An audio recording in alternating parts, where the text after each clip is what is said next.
Hey everybody, welcome back to Balance Basketball Academy. My name is Jordan. I was a former high school basketball player turned college basketball player turned trainer. And today I want to talk about the NBA season. It's right around the corner by the time you guys are watching this video. And I think it's important for players to be able to recognize the type of players that they can watch that will have skills that are applicable to their game or skills that you want to develop. And so that's why I'm creating this little mini series. It has been delayed because my power has been weird the last couple days, so I was wanting to get these videos out like 5 days earlier, but that didn't happen. And there'll be 5 different videos about 5 different types of players that you can watch and the different things that they bring to that style of the game. We're starting today with slashers, then we'll get to shooters, passers, post work, and defense.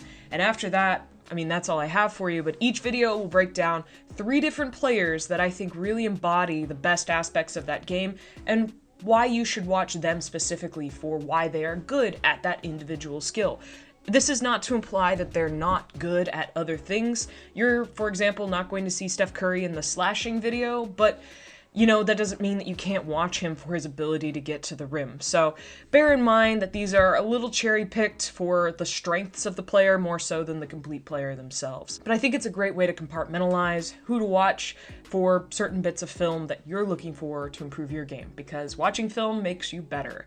So without further ado, let's get into the slashers of the game. That's our first video of the day, and get into the players that I think really bring that all together. I think Anthony Edwards is a great place to start, guys, because you want to talk about, excellent people who are able to just get to the rim, slashers. Anthony Edwards is up there. Not to discount his three-point game, but we're going to talk about how he drives to the basket to start. So, Edwards is really good at attacking the switch. He utilizes the switch because he knows that those guys are on the back foot and he can beat them because he's already got a downhill momentum. In this case, he's not going off of the switch, he's going off of a delayed defender and somebody who's playing semi-drop coverage, and he just drives and powers through.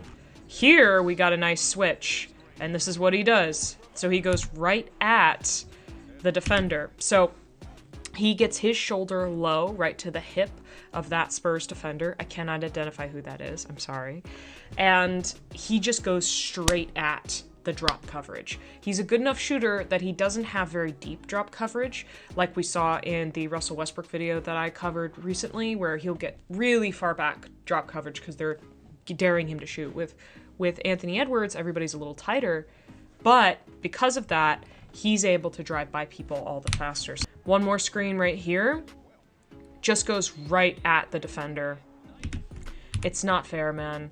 And he has a decent amount of speed, all right? I'm not going to discount the fact that Anthony Edwards is one of the most athletic players on the planet right now. But off of the switch, he is in attack mode. He is not scanning around. He is looking to create his own buckets first, and then maybe to pass out of it second. And that makes him very dangerous. So a lot of defenders will come into this switch situation trying to just contain instead of actively trying to battle back. And Anthony Edwards is ready to battle. He just goes at him, uses his speed, and then gets really creative around the rim. The next player I want to look at is Jalen Brunson. And Jalen Brunson is very different than Anthony Edwards in the sense that Brunson is often not the tallest or most athletic player on the floor at any given time, but he's still super duper effective. And he kind of goes about driving to the rim like a post player. And I'll show you what I mean by that in these clips.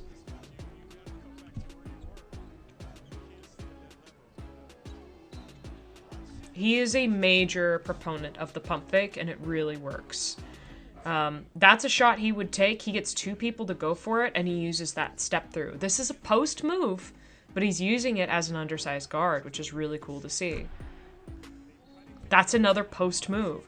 Brunson, like I said, works like a post player when it comes to perimeter scoring. So he drives in, he uses a nice spin move, he looks like he's about to fake out.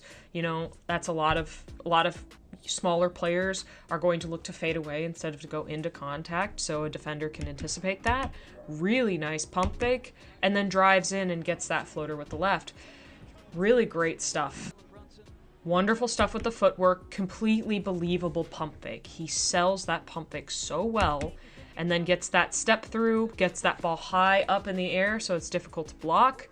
He makes himself really slippery, and it's very fun to watch because his first move is oftentimes not the actual move that he intends to make. It is the move he chooses to use to get you in the air, and then he's going to do what he wants to do with you. So we're looking at another like crazy athletic player right now. We're looking at Ja Morant, and Ja is, well, if y'all have been watching any basketball in the last like 3 years, you know who this guy is. But there's something that Ja Morant does that is very, very interesting in the way that he is able to slash the rim. Yes, he has speed. Yes, he has incredible athleticism.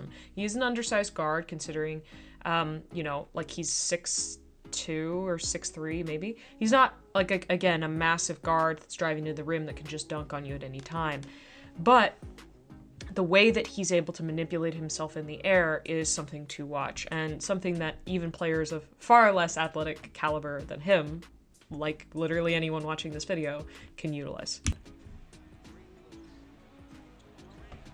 So that's it right there.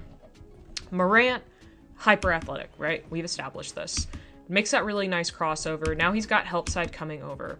Morant is really good at showing the ball to the defender, but in a protected manner. So he'll bring the ball up really high and he'll say, look, you can block this. And when in reality, he's making some kind of awesome move the other way.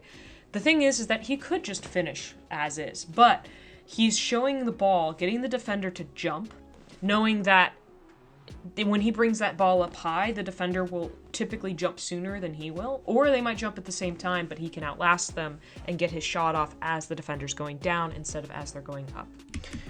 So he makes that play, the defender's going for the ball, and Morant is going more horizontal than he is vertical on that play.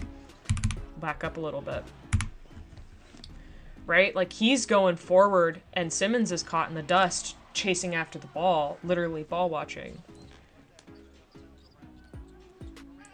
Same thing right there. Shows the ball, manipulates, and gets him in the air. He's able to outlast people in the air, but part of that is because, again, he kind of pulls, he gives you some bait, and then he pulls the bait away and then makes the shot. It's really, really cool to watch. There's another one. That's a really classic example right there, is this show and go. Like, it looks like he wants to, contend with the big man right at the rim, and the big man fully thinks that he's just gonna, if he stays straight up, he's gonna block this guy. Morant knows that. Morant can read that body language early and decides to go up and under. That's what the up and under is all about. It's about showing the ball and going in another direction. The defense is going for one thing that's not actually the shot, and using some misdirection. So I think Ja's creativity at the rim is frankly really unparalleled. As much as I love his dunks, the creativity he uses at the rim, I think, is something that a lot of people can utilize in their game.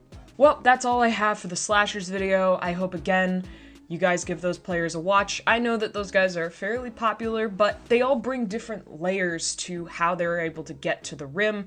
And it's also not to say that there aren't other players that are also very good at this, but those are 3 players that I thought are definitely worth your time. Let me know if there's anybody else that you watch during the season in the comments below. I want to say thank you for making it this far. If you'd like to, please like, subscribe, that sort of thing if you've enjoyed the video. If not, thank you for making it this far. I'll see you in the next one, guys.